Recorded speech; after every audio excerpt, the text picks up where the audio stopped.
It's making me dig deeper and reach out to people I respect and pray. Somehow there's got to be an end to this. First at 5, a 4-month 9 and 10 News investigation has uncovered new information about this former priest removed from the ministry 17 years ago over a credible claim of sexual misconduct involving a minor. Back in 2002, then Father Jim Holtz was permanently removed from ministry. He's accused of sexually abusing a minor in the 1980s. Myself and chief photojournalist Derek Lahr recently discovered Holtz had a volunteer position working around minors at a church in the Diocese of Gaylord as a sacristan. Now, a sacristan is someone who works in a room at a Catholic church called a sacristy, where priests, altar servers, and other parishioners prepare to celebrate Mass. Here now is part 1 of our special investigative report, Betrayal of Trust.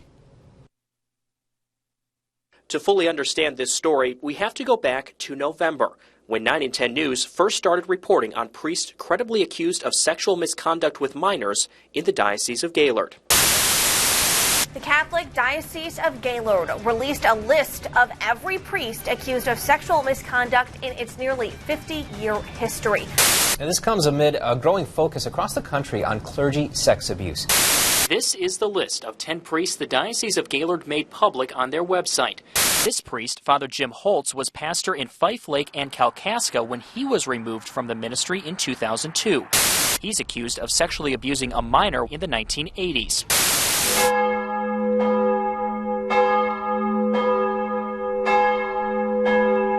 That is when the phone calls and emails started.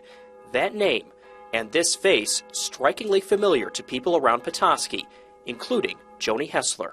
I was given information about him, and I was told ahead of time that was going to rock my world, and it did.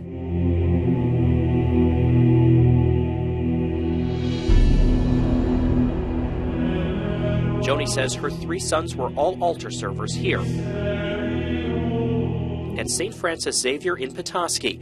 She says the man who was in the sacristy with them as they prepared for Mass was Jim Holtz.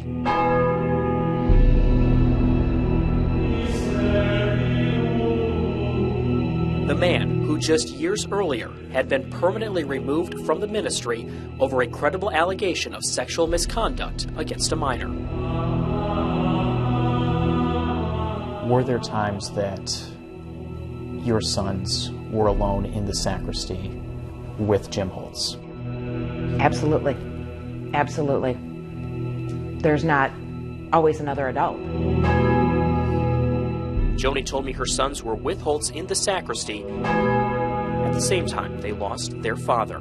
Especially the ages of my boys, my youngest one, there couldn't have been a more vulnerable time in his life, everything he was going through, and their safety and well-being were put at risk. Joni says her sons told her nothing inappropriate ever happened between them and Holtz, but she says she had no idea about Holtz's past until recently. I'm not saying I'm here to judge anybody.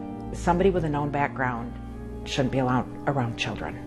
And I think about the other servers and why? Why was it allowed? And why are we all hurting now? Because it was allowed. As we work to answer that question, 9 and 10 News obtained a copy of this letter sent to Gaylord Bishop Stephen Reka in January of 2016. It outlines a moment from late December of 2015 where Holtz appeared to get too close for comfort. It reads, quote, "I witnessed Father Jim Holtz, sacristan, standing behind a freshman male altar server with his arms around the young man and began to attach and tie the cincture for the young man at the young man's navel from behind." The letter goes on to say the action by Holtz was seen as possibly suspicious, and the writer of the letter is reporting it to the diocese per diocesan policy. The writer goes on to say, "I confronted Father Jim by myself in the sacristy after Mass regarding the inappropriate nature of this action, and he agreed and appeared compliant." The writer also says they notified the pastor of St. Francis and asked for any further action to take. 9 and 10 News spoke with the altar server mentioned in this letter. We are concealing their identity. Take me to December when you were back there with him. I was going to altar serve that day. As I was putting on the robes, there's a rope that goes around our waist. He said either I was doing it wrong or there was a better way. And he came up behind me and He put his chin on my right shoulder and then put his hands around my waist and started to tie the rope. And it was awkward. The altar server says learning of Holtz's past brought the incident in the sacristy to a whole new light. Knowing his past and the reasons that he was removed from the priesthood, looking back, I should not have been in a situation like that. I've asked myself if this has really happened, if I'm a victim, and I guess with the looking back at the situation and then looking at the fact that I do have to ask myself that question is evidence enough that I am a victim in a sense.